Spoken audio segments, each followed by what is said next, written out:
Sebagai pengenalan, proses penuaan ialah sebahagian daripada kehidupan setiap benda hidup, termasuklah manusia dan juga haiwan.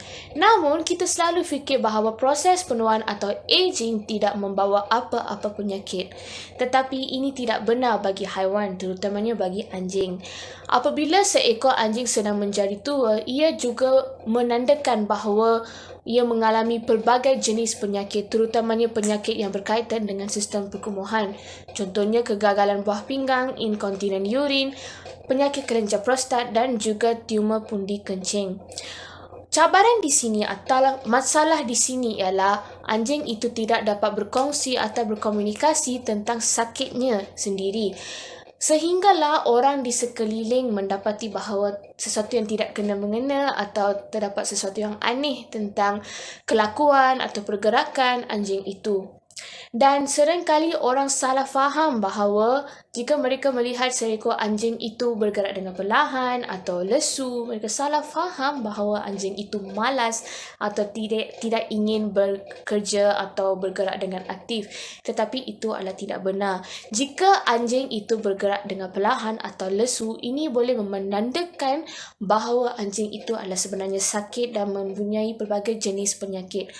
Oleh sebab itu, apabila kita membawa anjing yang mengalami kesakitan itu kepada doktor haiwan haiwan itu sendiri tidak tahu apakah penyebab utama bagi kondisi atau keadaan kritikal anjing itu, kerana terlalu banyak penyakit yang menjadi penyumbang kepada keadaan sebegini. Oleh sebab itu ialah penting bagi doktor haiwan itu untuk memberi diagnosis satu persatu. Dalam pembantangan kita ini pula, kita akan berbincang tentang 4 jenis penyakit yang berkaitan dengan sistem perkumuhan anjing. Kita akan memerihalkan penyakit-penyakit ini, bagaimana atau kenapa penyakit ini berlaku, apakah penyebabnya, bagaimana ia berlaku, bagaimana ia boleh menjadi kritikal dan juga kita akan berbincang tentang bagaimana untuk merawati penyakit-penyakit tersebut. Seterusnya, mari kita berbincang tentang penyakit tumor pundi kencing. Penyakit ini adalah sebenarnya penumbuhan atau growth tumor dalam pundi kencing seekor anjing.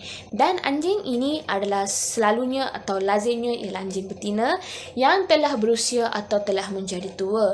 Antara contoh jenis-jenis anjing yang sering kali menghidapi penyakit ini ialah Beagle, Boxer dan Labrador Retriever. Antara penyebab utama kenapa penyakit ini berlaku adalah disebabkan oleh bahan-bahan kimia yang berbahaya yang dijumpai dalam makanan atau air anjing itu dan juga masalah dalam komposisi kimia dalam air kencing anjing itu sendiri. Persekitaran yang menggunakan bahan-bahan kimia karsinogen menjadi penyebab utama. Bahan metabolit tryptophan yang dikeluarkan atau dijumpai dalam air kencing seekor anjing menjadi pencetus atau penyebab kepada penumbuhan sel-sel karsinoma transisi. Sel-sel karsinoma transisi ini pula berupa tunggal atau juga boleh menjadi banyak atau bertumpu pada satu lokasi dalam pundi kencing itu atau didapati merebak. Sel ini dijumpai dalam lumen pundi kencing atau juga boleh menjurus ke dalam dinding lumen itu sendiri. Penyakit ini boleh dicamkan dalam anjing-anjing tua seperti yang kita telah berbincang, tetapi juga dalam anjing-anjing yang telah mendapati menghidapi penyakit lain seperti hematuria dan polaryuria di mana mereka tidak memberi respon kepada ubat antibiotik atau terapi yang diberi. Tumor ini boleh dijumpai melalui beberapa diagnosis, contohnya ultrasonografi dan juga penelitian kepada perkembangan histopatologi dalam biopsi pundi kencing itu. Biopsi ini pula boleh diperoleh daripada sistoskopi, laparoskopi atau sistostomi. Uji kaji harus dilakukan pada sampel air kencing anjing itu dari segi cytologi juga. Antara cara penyakit ini dirawat adalah melalui surgery, iaitu dengan membuang tumor itu Diikuti dengan terapi untuk mengurangkan rasa sakit atau ketidakselesaan ketika anjing itu sedang membuang air. Namun, prosedur ini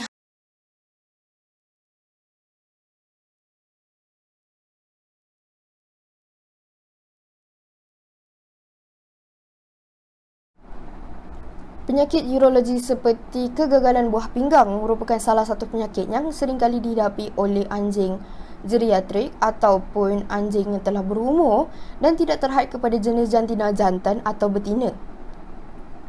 Buah pinggang bagi haiwan geriatrik ini adalah lebih sensitif dan saiznya adalah lebih kecil kerana telah berlakunya beberapa perubahan morfologi di dalam buah pinggang tersebut.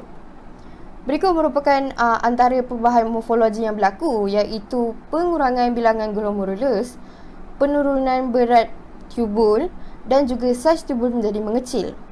Perubahan morfologi ini sering kali dikaitkan dengan pengurangan aliran darah, penurunan kadar penapisan glomerular dan juga memberikan kesan negatif dalam mengekalkan kandungan air dan natrium serta homeostasis dalam badan.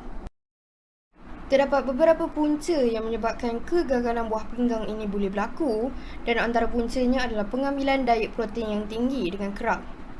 Pengambilan diet protein yang tinggi dengan kerap ini boleh menyebabkan kerosakan pada endothelium vascular glomerulus dan juga kebocoran protein ke dalam ruang glomerulus yang menyebabkan keradangan dan juga sklerosis serta proteinuria, iaitu kehadiran protein yang berlebihan dalam air kencing. Kegagalan buah pinggang ini merupakan antara penyakit yang utama bagi haiwan yang telah berumur seperti anjing geriatrik. Oleh disebabkan itu, terdapat beberapa cadangan rawatan terhadap penjagaan buah pinggang anjing geriatrik ini telah dikongsikan. Dan antara cadangan rawatan tersebut adalah dengan mengurangkan dan juga menghadkan pengambilan diet yang mengandungi protein. Setiap jenis baka anjing, tidak kira jantan maupun betina, dan juga anjing yang mempunyai rekod kesihatan dalam kegagalan buah pinggang ini perlu diberikan makan makanan yang mengandungi protein yang secukupnya agar proses metabolisme dalam penghasilan protein endogen ini tidak berlaku. Seterusnya adalah dengan mengekalkan kandungan fosforus di tahap yang normal, menerusi pemberian makanan yang mengandungi fosforus yang rendah, sekaligus untuk mengelakkan daripada hyperfosfatemia daripada berlaku. Hyperfosfatemia ini merupakan sesuatu keadaan di mana terdapat lebihan jumlah fosfat di dalam darah. Dan kebanyakan fosforus ini turut dijumpai sebahagian dalam diet yang mengandungi protein. Oleh itu, pemakanan bagi anjing geriatrik yang menghidapi penyakit kegagalan buah pinggang ini perlu hanya memakan makanan yang mengandungi protein dan fosforus yang rendah. Seterusnya, penyakit lain neurologi yang terdapat pada anjing geriatrik ialah incontinent urine. Incontinent urine ini merupakan satu keadaan di mana haiwan kehilangan kawalan membuang air kecil kerana gagal mengawal pundi kencing. Dan dalam slide yang sama, kita dapat lihat rajah satu yang telah menunjukkan pundi kencing anjing. Dalam slide tersebut, dalam gambar tersebut dapat kita lihat sphincter ureter. Tekanan tambahan pada sphincter ureter yang telah disebabkan oleh faktor patologi atau ubat-ubatan, inilah yang boleh menyebabkan masalah incontinent urine. Penyakit ini kebiasaannya menyerang haiwan di umur pertengahan dan juga haiwan yang lebih tua, di mana anjing yang berpurata umur 5.3 tahun sehingga anjing yang berpurata umur 8.3 tahun lebih cenderung untuk menghadapi masalah incontinent urine ini. Dan incontinent urine ini juga telah disebabkan oleh ketidakcekapan uretra, jangkitan pada saluran kencing dan juga polydipsia atau polyuria. Ketidakcekapan uretra ini biasanya kita boleh lihat semasa haiwan rehat atau tidur, di mana haiwan mempunyai kecenderungan untuk membuang air kecil di tempat tidur mereka. Dan penyakit ini juga ataupun masalah ini juga boleh dilihat disebabkan oleh masalah tingkah laku dan juga penyakit yang melemahkannya sehingga telah menjadi punca kepada incontinent urine. Dalam penentuan punca penyakit incontinent urine ini, data penting yang diperlukan ialah sejarah penyakit, pemeriksaan fizikal dan juga ujian makmal. Pemeriksaan fizikal ini yang boleh dilakukan ialah pemeriksaan neurologi lengkap, pempalpatan abdomen, pemeriksaan dan pempalpatan alat kelamin luar dan juga pemeriksaan rektum digital. Seterusnya, penilaian aliran air kencing dan juga pemeriksaan tingkah laku pesakit semasa membuang air kecil juga boleh dilakukan. Dan kemudiannya, ujian makmal yang boleh dilakukan pula ialah urinalysis, ujian darah lengkap, analisis kimia serum, radiograf abdomen, analisis ultrasound, dan sekiranya kita mempunyai akses kepada elektromyografi, sistomatografi dan juga profil tekanan uretra, kita boleh juga melakukan ujian tersebut. Rawatan yang boleh dilakukan ialah rawatan tidak spesifik jika punca tidak dapat dikenal pasti, di mana rawatan tersebut hanya berfokus kepada simptom inkontinen. Contoh, ubatan jenis agen adrenergic digunakan kebiasaannya untuk merawat ketidakcekapan uretra. Dari segi merawat tingkah laku pula, anjing boleh dilatih untuk mengosongkan pundi kencing mereka dengan lebih kerap, dan anjing juga perlu dilatih untuk menjadi tidak terlampau terja dalam situasi tekanan. Beralih pula kepada penyakit kelenjar prostat. Secara purata, ia berlaku pada anjing yang berumur lebih daripada 9 tahun. Prostat yang membesar adalah salah satu simptom yang menunjukkan berlakunya penyakit kelenjar prostat pada anjing.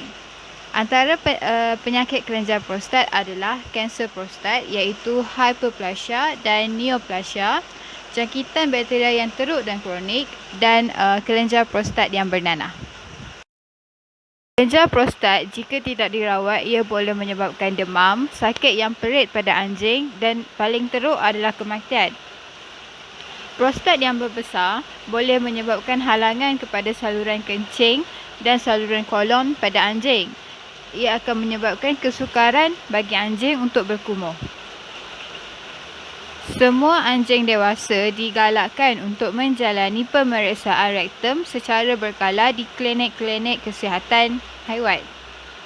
Saiz, sifat simetri kelenjar, bentuk permukaan, konsistensi, pelekatan kelenjar dan sensitiviti pada kesakitan oleh kelenjar haruslah diperiksa.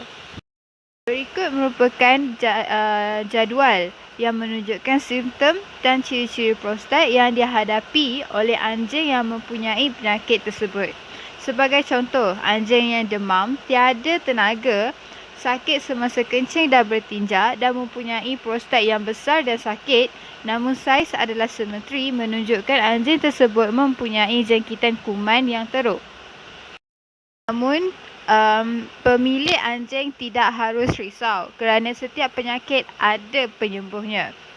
Rawatan untuk jangkitan bakteria adalah antibiotik yang spesifik, manakala untuk nanah akan dibuang dan dikeringkan. Namun begitu, kelenjar prostat digalakkan untuk dibuang untuk mengelakkan penyakit daripada berlaku lagi, kecuali pada anjing yang digunakan untuk tujuan pembiakbakaan. Kesimpulannya, penyakit sistem urogenital kebanyakannya berlaku pada anjing yang lebih berumur berbanding anjing yang lebih muda. Penyakit sistem ini seperti kegagalan buah pinggang, tumor pundi kencing, inkontinen urin dan penyakit prostat dapat dielakkan dengan pemerhatian tingkah laku dan pemeriksaan kesihatan secara berkala. Pengesanan penyakit yang lebih awal dapat mengelakkan kesan yang lebih teruk seperti pembuangan keseluruhan organ pada anjing. Dengan itu, saya menyudahkan video pembentangan kumpulan 4 bagi tugasan ini. Sekian, terima kasih.